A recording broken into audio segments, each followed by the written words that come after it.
ध्रुव ने रोकर कहा, मां कि बबुला ने मैया झपट के मोए गोदी में बैठा रो।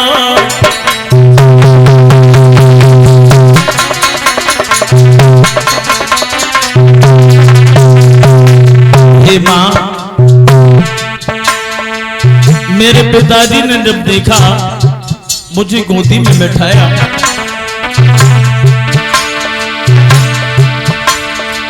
मौसी ने मोको आयरी धकेला जननी मारो।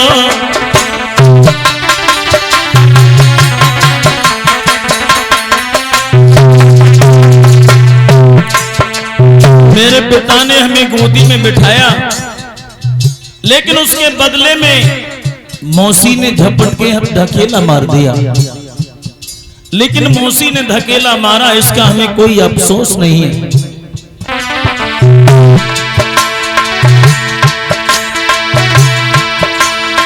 मेरी बात बचन से कलेजा छोले ही मोए मौसी को कुनाए पिता नए मुख से।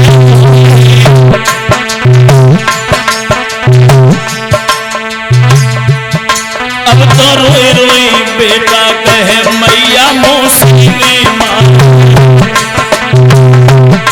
अब तो रोए रोए बेटा कहे माँ मौसी ने मारो।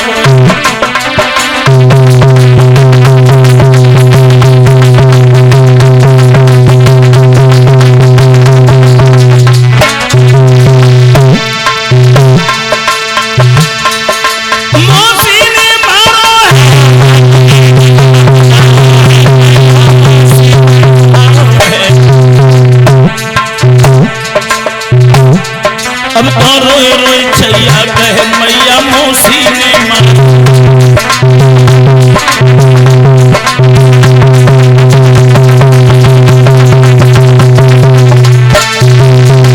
इस तरह से मेरे भगवत श्रोताओं, जब ध्रुव ने अपनी मां को पूरी बात बताई, सुनीति बोली, बेटा वो तुम्हारे नकली पिता हैं, जो सारे संसार के पिता हैं, जो सारे जगत के पिता हैं, तुम उनकी गोदी में बैठो।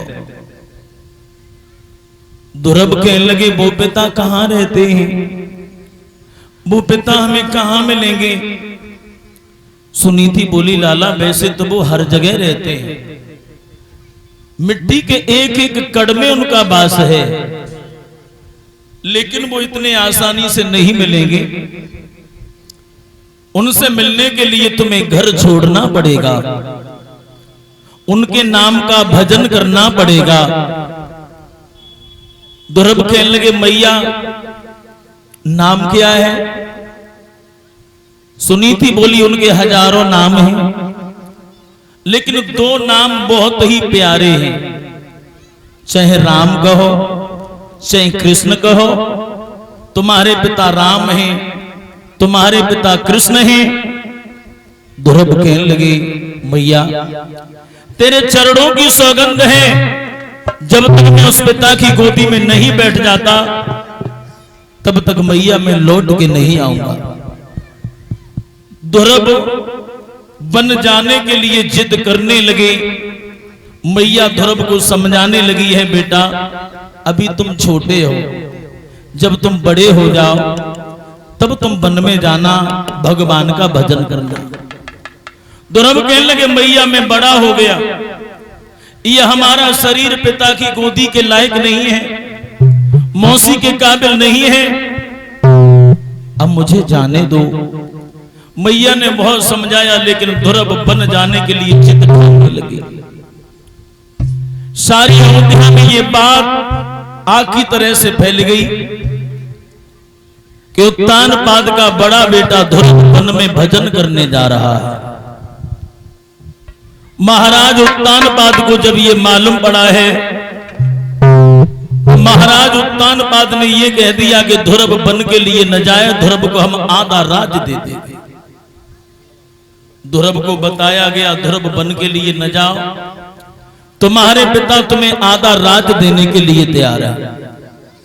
ध्रुव सोचने लगे, बारे प्रभु, अभी तो मैंने केवल घर से कदम ही निकाल पाया है, आधा राज मिल रहा है, और जब मैं तुम्हारे पास पहुंच जाऊंगा तो दुनिया का साम्राज्य मिल जाएगा। उत्तानपाद ने यह तक कहा, हम ध्रुव को सारा राज दे देंगे, लेकिन ध्रुव वन के लिए न जाए।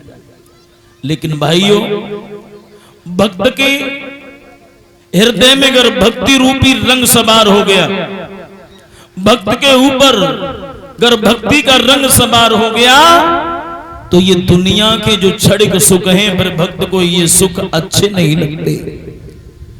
ध्रुव सभी सुखों को त्याग के वन के लिए चले।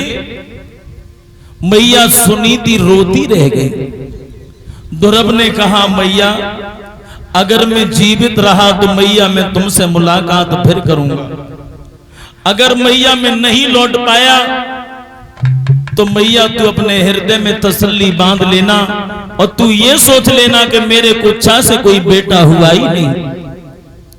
ध्रुव जब गए हैं, लेकिन गए किन के कारण? कारण कौन बनी? मौसी। और मैं तो ये कहता हूं, परमात्मा ये मौसी किसी को मन देना। ये मौसी जिन जिन के घर में आई, इन मौसियों ने चैन नहीं लगने दी। चाहे वो भक्त ध्रुव हो, चाहे भक्त प्रहलाद हो, चाहे भक्त नरसी हो, चाहे वो भक्तिन मीराबाई हो, चाहे कर्माबाई हो, समाज में इनका बहुत बड़ा तिरस्कार हुआ है। और इनकी गाथाएं भी समाज आज गा रहा है, समाज में इनका नाम भी है। मेरे भगवत श्रोताओं, जब ध्रुव गए हैं, छरेरा बदन है, घुंघराले बाल हैं, ध्रुव चले जा रहे हैं। मैं अपने पिता की गोदी में बैठूंगा, मेरे पिता हमें कहां मिलेंगे? हृदय में अटल विश्वास है, और जब हृदय में अटल विश्वास है,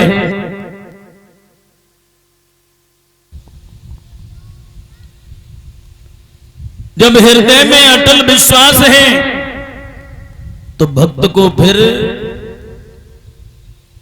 कौन मिलते हैं? भगवान के डाकिया।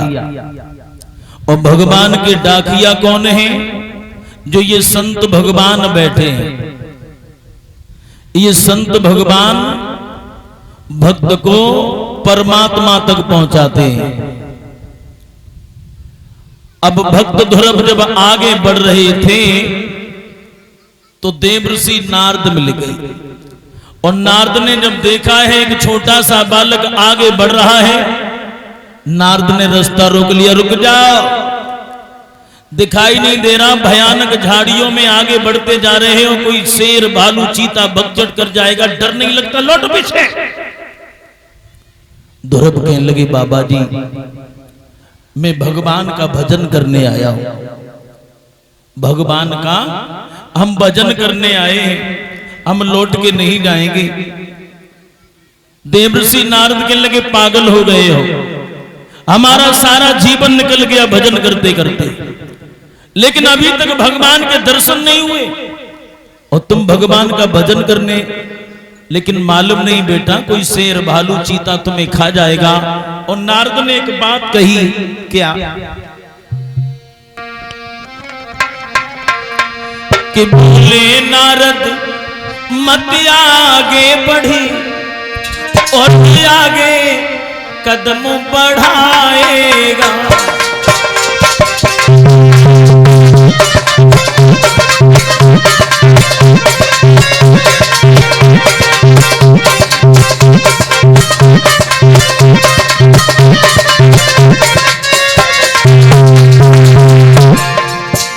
देवर्षि नारद समझाते हैं, बेटा पीछे लौट जाओ।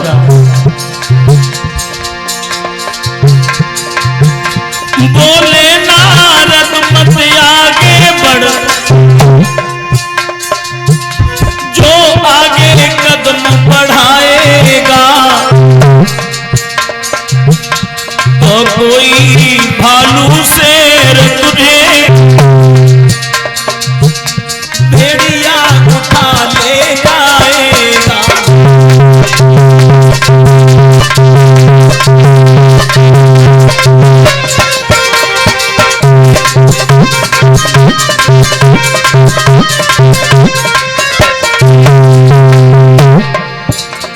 देवर्षि नारद समझाते हैं कोई शेर भालू तुम्हारा भक्षण कर लेगा, इसलिए ध्रुव पीछे लौट जाओ। और नारद ने एक बात कही, लाला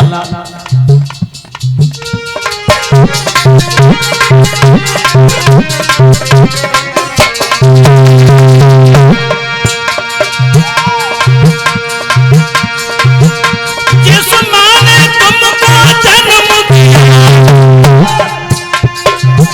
वो जिंदा नहीं पावेगी।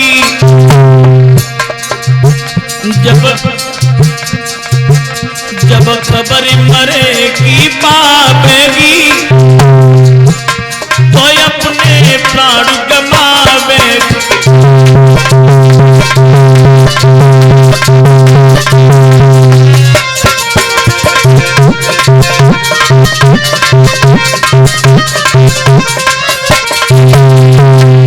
इस तरह से देवर्षि नारद समझाते हैं बेटा तुम पीछे लौट जाओ, तुम्हारी मां तुम्हारे याद में रो रो के मर जाएगी। ध्रुव कहने लगे बाबा जी मेरा शरीर ये पिता की गोदी के लायक नहीं है, मौसी के काबिल नहीं है, तो ये मेरा शरीर अगर किसी जीव के काम आ जाए तो इससे बड़ा पुण्य और क्या होगा। ध्रुव नहीं लौटे।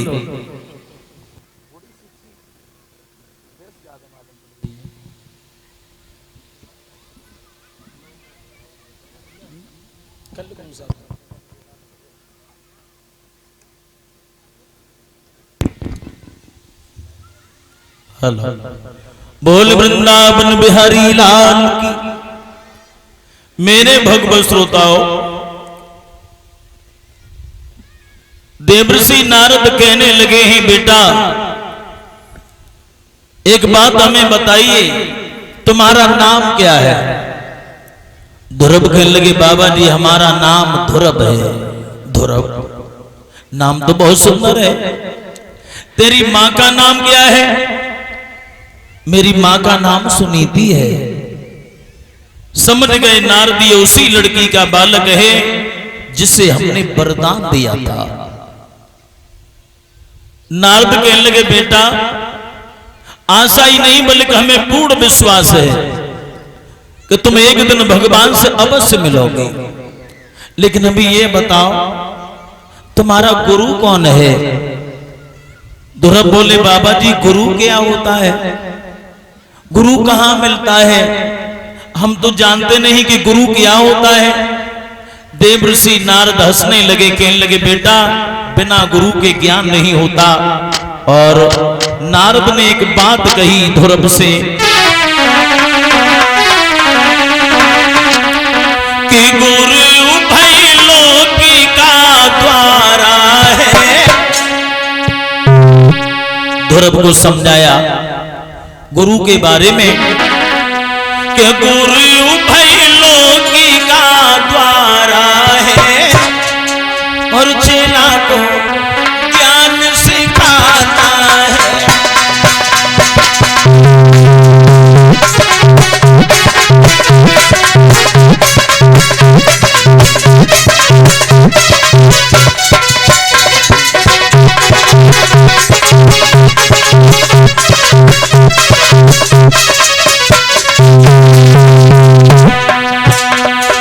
समझा कर जवाब दिया है नारद ने, तुम्हें मालूम नहीं लेकिन हम बता रहे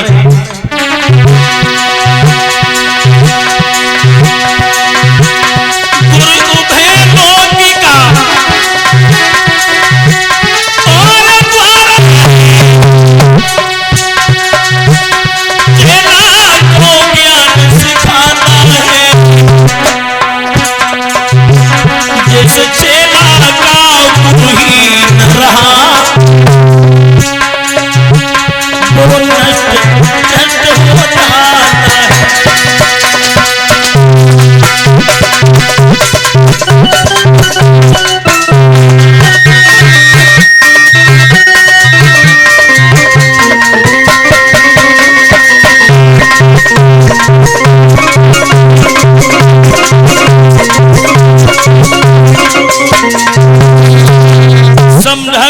जवाब दिया है, बेटा तुम्हें मालूम नहीं है,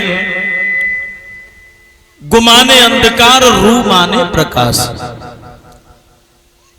अंधकार से जो प्रकाश की तरफ ले जाए वही सच्चा गुरु हुआ करता है। जो परमात्मा तक पहुंचा दे वही सच्चा गुरु होता है।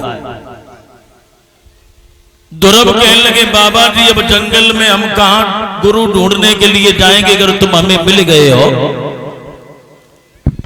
तो आप ही हमारे गुरु बन जाओ। देवर्षि नारद कहने लगे, जो रास्ता बताए वही पहुंचाने के लिए जाए। ध्रुव बोले, मैंने तो तुम्हें गुरु मान लिया, अब आप हमें शिष्य माने अथवा न माने। नारद बोले हैं, अगर तुमने हमें अगर गुरु मान लिया है तो बेटा हम भी तुम्हें अपना शिष्य मान रहे हैं और हम तुम्हें एक मंत्र बता रहे हैं। ये 12 अक्षरी मंत्र है। ओम नमो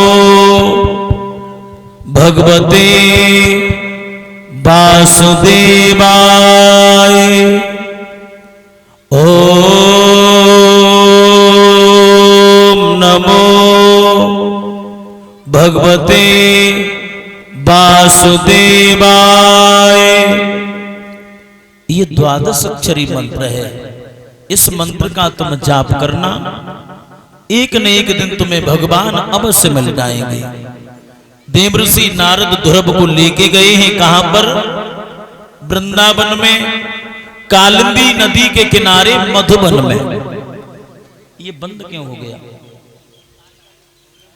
मधुबन में ध्रुव आसन लगाकर बैठ जाते हैं। नारद ने एक रेखा खींच दी है। ध्रुव नेत्र बंद करके उसी मंत्र का जाप करने लगे हैं। 3 दिन तक नेत्र बंद किए बैठे रहे और 3 दिन के बाद में जब नेत्र खोलकर देखा, सामने केतु का फल पड़ा है। थोड़ा फल खाया, जल पिया। उसके बाद फिर नेत्र बंद कर लिए, वही मंत्र का जाप करने लगे। 6 दिन के बाद नेत्र खोले, थोड़ा फल खाया, जल पिया। 15 दिन तक बैठे रहे। इसी तरह से धीरे धीरे धीरे धीरे अपनी क्रिया आगे बढ़ाना शुरू कर दी। 1 महीना, 2 महीना, अब तो फल और फल खाना बंद कर दिया, जल पीना भी बंद कर दिया। पत्तियों को पीस पीस के खाने लगे। 6 महीने तक ध्रुव बैठे रहे। अब ध्रुव ने बाव का आहार शुरू कर दिया, बाव का आहार करने लगे। लेकिन भगवान ने दर्शन नहीं दिए। 6 महीने हो गए तो भाइयों ध्रुव खड़े हो गए, अंगूठे के बल खड़े हो गए और ध्रुव ने श्वास को ब्रह्मांड में रोक लिया। और जैसे श्वास को ब्रह्मांड में रोका तो संसार के सभी प्राणियों का दम घुटने लगा।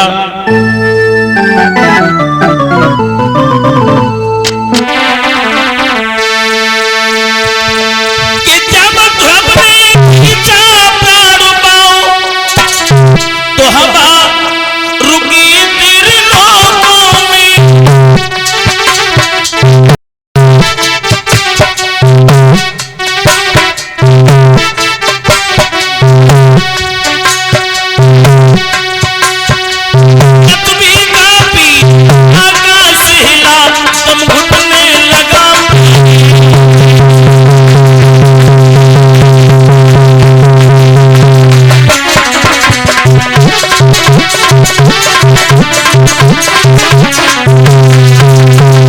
इधर